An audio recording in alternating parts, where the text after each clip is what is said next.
A receptionist at a law office picks up the phone. "Can I speak to Mr. Green, please?" A little voice at the other end asks. "Oh, I'm sorry," the receptionist says. "Mr. Green died last week." "Thank you." The little voice then hangs up. The next day, the phone rings again. The same little voice asks, "May I speak to Mr. Green, please?"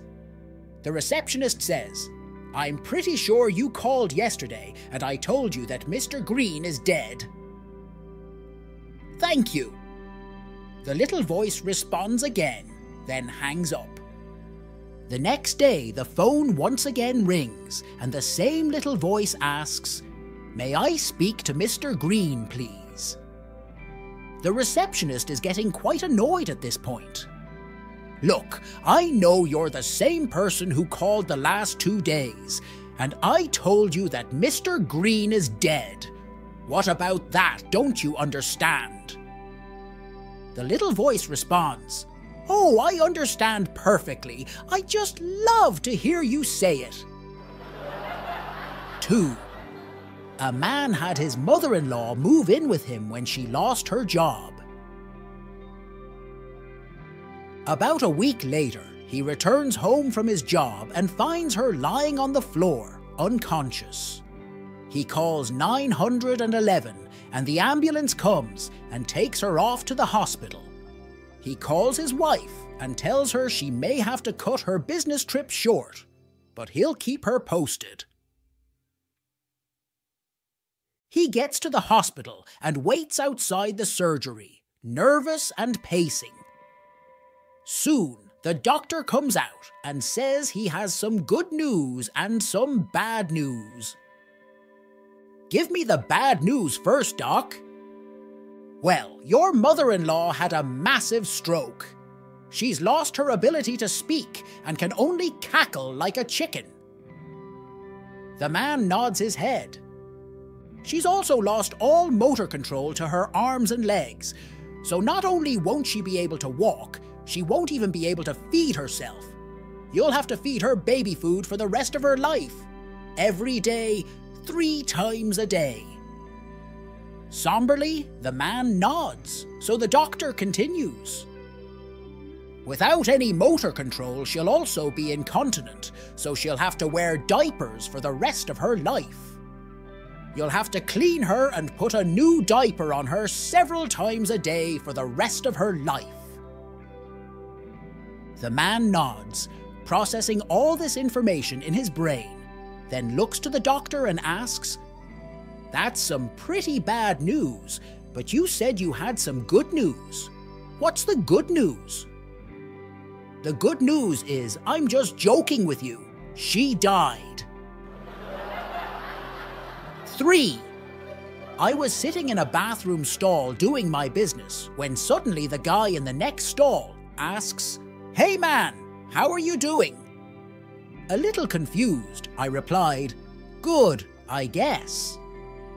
To my surprise, the guy continued with, "What you doing?" Despite being even more confused, I managed to mumble, "Oh, I guess the same as you." Without any hesitation in his voice, he said, "Cool, do you want me to come over and help you out?"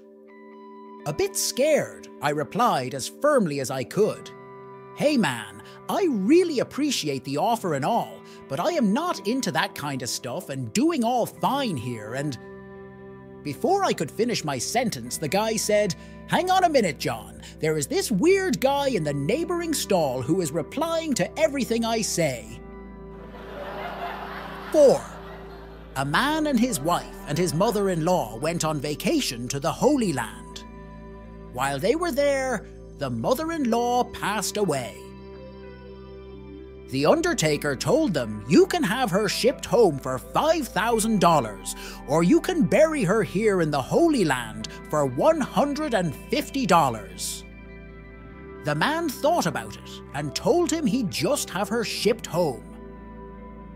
The undertaker asked, Why would you spend $5,000 to ship your mother-in-law home when it would be wonderful to have her buried here and spend only $150? The man replied. A man died here 2,000 years ago. He was buried here. 3 days later, he rose from the dead. I just can't take that chance. 5. A man goes out drinking with his friends. The night gets a little wild. The man drinks way too much. Blackouts for the rest of the night. The next morning, he finds himself at home in his bed, a raging headache, not a memory of what happened last night. He makes his way downstairs and is horrified at what he sees. His car crashes outside, the front door is knocked off its hinges, vomit is on the floor, and the TV is on the floor smashed. He makes his way to the kitchen and sees his wife, a big black eye on her, but strangely she seems to be singing cheerfully. When his wife sees him, a huge smile appears across her face and she says, "Morning, my love, breakfast will be ready soon. Get yourself cleaned up." And she returns to humming her tune. The man is utterly confused. His wife should be furious at him. The man goes to his son and says, "Son, do you know what happened last night?" To which his son replies, "Yeah, you crashed your car coming in, couldn't find your keys, so you smashed the front door in, vomited all over yourself. You thought the TV was the dog sleeping in your bed, so you threw it to the ground, and then you hit Mom." The man is horrified. "I hit your mother," he says, guilt filling him over hurting her. How could she forgive a monster like him? "Yeah," says his son. "She tried taking off your vomit-stained clothes and taking you to bed. You hit her across the face, and in a stupor said, 'Get off me, skank! See this ring? I'm happily married to the greatest woman,' and then you passed out." 6. 2 women are in the hospital.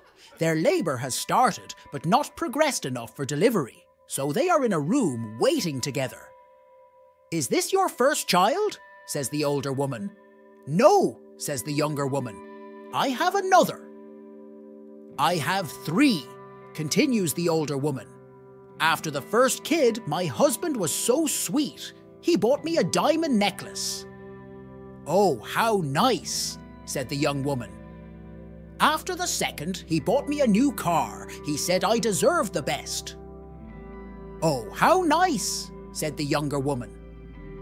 "And after the third, he bought us a new house. It was expensive, but he said his family was worth it." "Oh, how nice," said the younger woman. "So, what has your husband gotten you?" "Well, we only have one child. After he was born, my husband thought I needed to clean up my language, so he got me lessons at charm school." "Is that so?" "Yes. Now, instead of saying, 'Go f*** yourself,' I say, 'Oh, how nice.'" 7.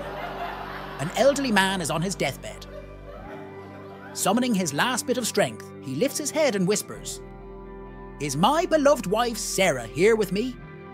And Sarah says, "Yes, I am here." He then asks, "Are my children, my wonderful children, are they here with me?" And they reply, "Yes, Father, we are here with you to see you breathe your last." And then he asks, "Are my brothers and sisters here with me as well?" And they too tell him that they are here. So the old man lays back quietly, closes his eyes and says, "If everybody is here, why is the light on in the kitchen?" 8. A Bosnian guy named Muyo was getting married, so his friend Hasso discusses how it went. "Well, the first girl came and I asked her what's 2 + 2. She said 4. She's a smart girl. Then a second girl came and I asked her what's 2 plus 2. Well, that depends. It can be 4, but it can be 3 or 5. This girl is a philosopher. Then a third girl came and I asked her what's 2 plus 2. If you say it's 4, then it's 4. If you say it's 5, then it's 5. A humble and submissive, a perfect wife. Okay, Muyo, which one did you end up marrying? The fourth one, with the biggest girl. 9. A woman wakes up in the middle of the night to find her husband is not in bed. She puts on her dressing gown and leaves the bedroom. He sits at the kitchen table with a cup of coffee, deep in thought, just staring at the wall. She can see a tear slipping from his eyes, and he takes a long sip of his coffee. "What's wrong, darling? Why are you sitting in the kitchen at this hour?" she asks him. "Do you remember when we had our first date 20 years ago?" "You were only 16, he asks her. "But yes," she replies. "Do you remember when your dad caught us making love in the back seat of my car?" "Yes, I remember it well. I'll never forget it." "Do you also remember when he held his gun in my face and said, 'Either you marry my daughter, or you go to prison for the next 20 years'?" "Oh yeah," she says. He wipes another tear from his cheek and says, "You know, today I would have been released from prison," and breaks into a deep sob. 10. My husband and I were dressed and ready to go out for a lovely evening of dinner and theatre. Having been burgled in the past, we turned on a nightlight, and the answering machine then put the cat in the backyard. When our cab arrived, we walked out our front door, and our rather tubby cat scooted between our legs inside, then ran up the stairs. Because our cat likes to chase our budgie, we didn't want to leave them unchaperoned, so my husband ran inside to retrieve her and put her in the backyard again. Because I didn't want the taxi driver to know our house was going to be empty all evening, I explained to him that my husband would be out momentarily, as he was just bidding good night to my mother. A few minutes later, he got into the cab, all hot and bothered, and said, to my growing horror and amusement, as the cab pulled away, "Sorry it took so long, but the stupid was hiding under the bed, and I had to poke her with a coat hanger to get her to come out." She tried to take off, so I grabbed her by the neck and wrapped her in a blanket so she wouldn't scratch me like she did last time. But it worked! I hauled her fat arse down the stairs and threw her into the backyard. She had better not in the vegetable garden again.